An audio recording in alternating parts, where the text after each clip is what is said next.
ঠিক কী প্রসেসে করলে অনুষ্ঠান বাড়ির মতো ঝরঝরে সুস্বাদু ফ্রাইড রাইস বানানো যায় তার জন্য আমার আজকের রেসিপিটি ফলো করুন।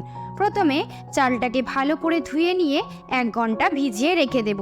এই সময় আমি সরু সরু করে কেটে নিয়েছি গাজর, বিনস, ক্যাপসিকাম। চালটাকে সিদ্ধ করার জন্য একটা পাত্রে জল নিয়ে তার মধ্যে 1 ইঞ্চি দারচিনি, 6টা-7টা এলাচ, 8টা-10টা গোলমরিচ, 7টা লবঙ্গ, অল্প কয়েকটা জয়িত্রী, 2টো তেজপাতা, 1 চামচ সাদা তেল, 1 চামচ ভিনিগার দিয়ে জলটা ফুটতে শুরু করলে এরপরে চালটা তুলে দেব। 90% সেদ্ধ হয়ে গেলে ছেঁকে তুলে নেব।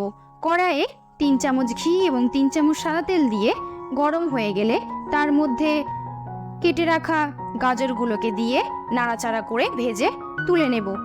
এরপরে বিনসগুলোকে দিয়ে নাড়াচাড়া করে ভেজে তুলে নেব। ঠিক একই প্রসেসে ক্যাপসিকাম এবং কুচনো লঙ্কাগুলো দিয়ে ভেজে তুলে নেব।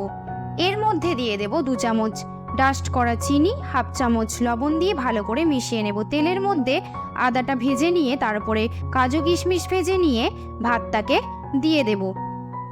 এর ওপরে দিয়ে দেব ভেজে রাখা সবজিগুলো দিয়ে অল্প নাড়াচাড়া করে নেব। তৈরি হয়ে গেল আমাদের দারুণ স্বাদের ফ্রাইড রাইস। ভিডিওটি ভালো লেগে থাকলে অবশ্যই লাইক, শেয়ার, কমেন্ট এবং সাবস্ক্রাইব করবেন।